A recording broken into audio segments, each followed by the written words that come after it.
بسم اللہ الرحمن الرحیم اللہم صلی علی محمد وعلی آل محمد۔ الحمدللہ ہم مسلمان ہیں اور حضور پاک صلی اللہ علیہ وآلہ وسلم کی امت میں سے شامل ہیں۔ بہت بڑی نعمت، ایسی نعمت کہ جس کی کوئی مثال نہیں ہے اور جس کا کوئی نعم البدل نہیں ہے، اور اللہ پاک ہمیں اس نعمت کا شکر ادا کرنے کی توفیق عطا کرے اور اس نعمت کے جو تقاضے ہیں ان کو پورا کرنے کی توفیق عطا کرے، مجھے بھی اور آپ سب مسلمان بہن بھائیوں کو۔ جیسے کہ ہم جانتے ہیں کہ ہمارے ایمان کا حصہ ہے عشق مصطفیٰ صلی اللہ علیہ وآلہ وسلم۔ حضور پاک صلی اللہ علیہ وآلہ وسلم کی محبت ہمارے ایمان میں شامل ہے، جزو ایمان ہے، بلکہ اس کے بغیر ایمان ہی نہیں ہے۔ اور حضور پاک صلی اللہ علیہ وسلم کی ایک حدیث پاک بھی ہے کہ تم میں سے کوئی بھی اس وقت تک کامل مومن نہیں بن سکتا جب تک کہ وہ مجھے اپنے ماں باپ سے، اپنی اولاد، اپنے بیوی بچوں، اپنے مال و متاع سے زیادہ محبت نہ کرے۔ یعنی اگر ہم دنیا کی مال و متاع سے زیادہ محبت کریں گے حضور پاک صلی اللہ علیہ وسلم کی محبت سے تو ہمارا ایمان کامل نہیں ہوگا۔ تو آج جو ہے اسی سلسلے میں ایک ایسا پہلو، ایک ایسا گوشہ، ایک اسی محبت محمد مصطفیٰ صلی اللہ علیہ وسلم کا وہ پہلو جو نظر انداز کر دیا گیا ہے جان بوجھ کر یا لاشعوری طور پر، کہ جب ہم محبت کرتے ہیں محمد مصطفیٰ صلی اللہ علیہ وسلم تو اس کا ایک تقاضا بھی ہے، اس کی کچھ خاص ریکوائرمنٹ بھی ہیں، اور اس کا ایک ایسا پہلو ہے جس کو ہم نے بہت ہی پس پشت ڈال دیا ہے، یا شاید اس میں پڑتی ہے محنت زیادہ تو اس کو جو ہے چھوڑ دیا گیا ہے،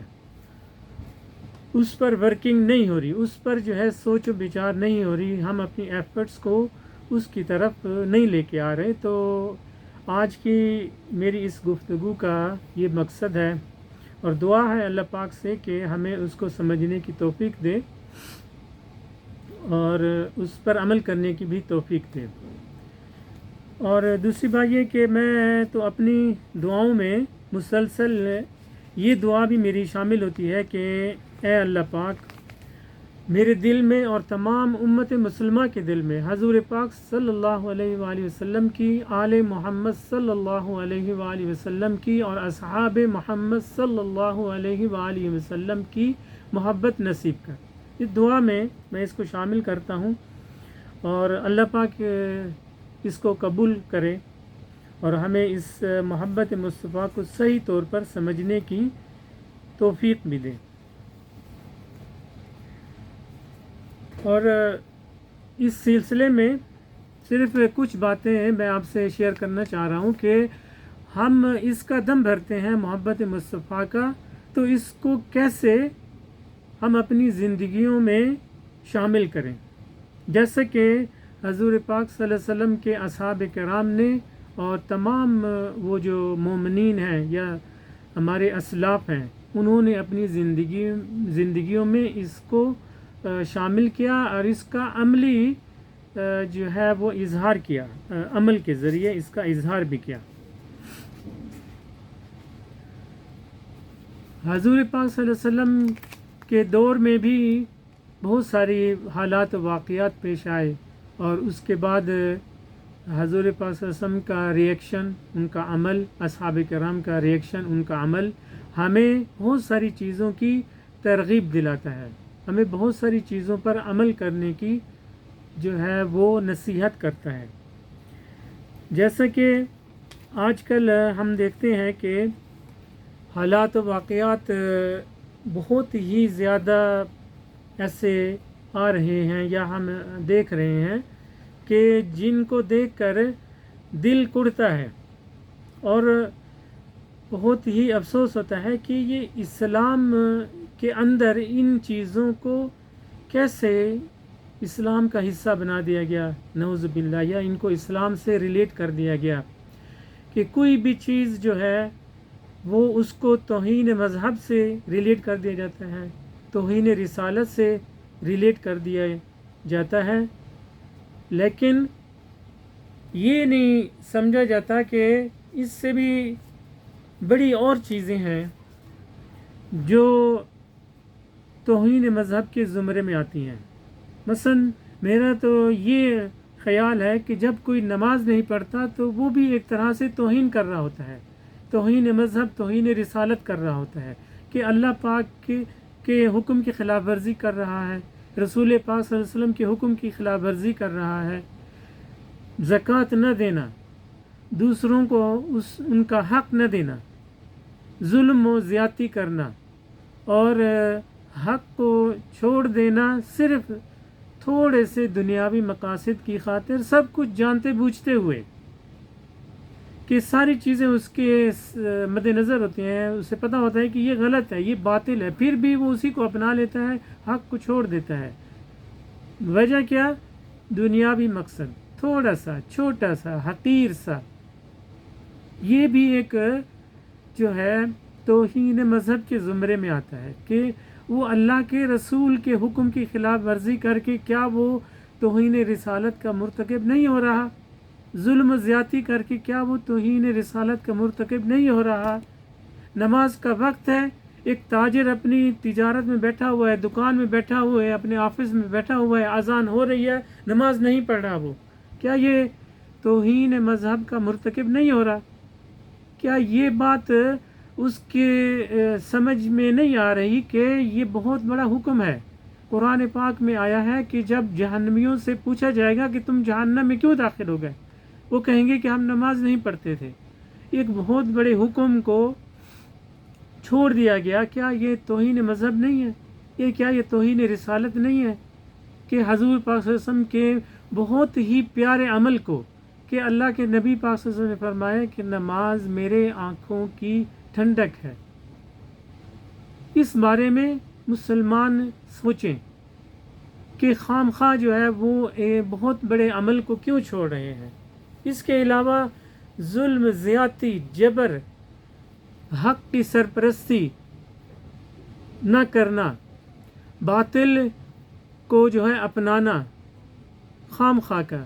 دنیاوی کسی حقیر سے مقصد کی خاطر، کیا یہ توہین مذہب نہیں ہے؟ میں تو سمجھتا ہوں کہ یہ بہت بڑی توہین ہے، بہت بڑی جو ہے وہ گستاخی ہے۔ جب ایک مسلمان سب کچھ جانتے بوجھتے ہوئے ان چیزوں، نیکیوں کو چھوڑ دیتا ہے، بدی کو اپنا لیتا ہے، یہ سب سے بڑی گستاخی ہے۔ جو اگر کوئی مشرک، کافر، یہودی، عیسائی، ہندو اگر وہ توہین مذہب کرتا ہے، توہین رسالت کرتا ہے، نعوذ باللہ، وہ تو بدبخت ہے، اس کو پتہ ہی نہیں ہے، اس کو تو علم ہی نہیں ہے کہ حضور پاک صلی اللہ علیہ وسلم کا کیا مقام ہے یا ہماری کتاب القرآن کا کیا مقام ہے، اسے تو پتہ ہی نہیں ہے نا، وہ تو ہے ہی لا علم، جاہل ہے وہ۔ لیکن ایک مسلمان جس کو سب پتہ ہے، ساری چیزیں اسے جو ہے نا اے سے لے کر زی تک سب جو ہے نا اس کو پتہ ہے،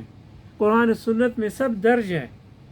لیکن اس کے باوجود ہی جانتے بوجھنے کے بعد، سب کچھ علم ہونے کے بعد وہ جو ہے نیکی نہیں کر پاتا،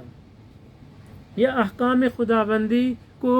اپنا نہیں سکتا، یا احکام رسول پاک صلی اللہ علیہ وسلم کو نہیں اپناتا، کیا وہ گستاخی نہیں ہے؟ کیا وہ توہین مذہب نہیں ہے؟ اس بارے میں ایک عام مسلمان کو سوچنا چاہیے۔ یہ جو دنیا ہے یہ کھیل تماشا نہیں ہے، جیسے کافروں مشرکوں نے سمجھ رکھا ہے کہ یہ بس اس دنیا میں آئے ہیں، یہ ایک کھیل تماشا ہے، اس کو کر کے ہم جو ہے واپس چلے جائیں گے یا مر جائیں گے، ادھر جو ہے بس نعوذ باللہ کچھ بھی نہیں ہے۔ مسلمان کا تو یہ نظریہ نہیں ہے، یہ عقیدہ نہیں ہے، اسے حساب دینا ہے، اسے نماز کا حساب دینا ہے، اسے زکوٰۃ کا حساب دینا ہے، اسے دوسرے مسلمانوں کے حقوق کا حساب دینا ہے۔ وہ ان سب چیزوں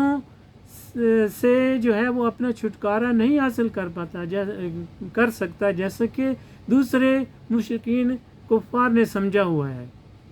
ان کا تو معاملہ ہی اور ہے نا. تو یہ چیزیں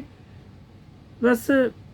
اللہ پاک سے دعا ہے کہ ان چیزوں کے بارے میں مسلمانوں کو سوچنے سمجھنے اور ان پر عمل کرنے کی توفیق دے وہ کہ ہر چیز جو ہے وہ کھول کر بیان کر دی گئی ہے. اس کے باوجود بھی ہم صحیح معنوں میں مسلمان نہ بن سکیں, مومن نہ بن سکیں, عمل نہ کر سکیں, تو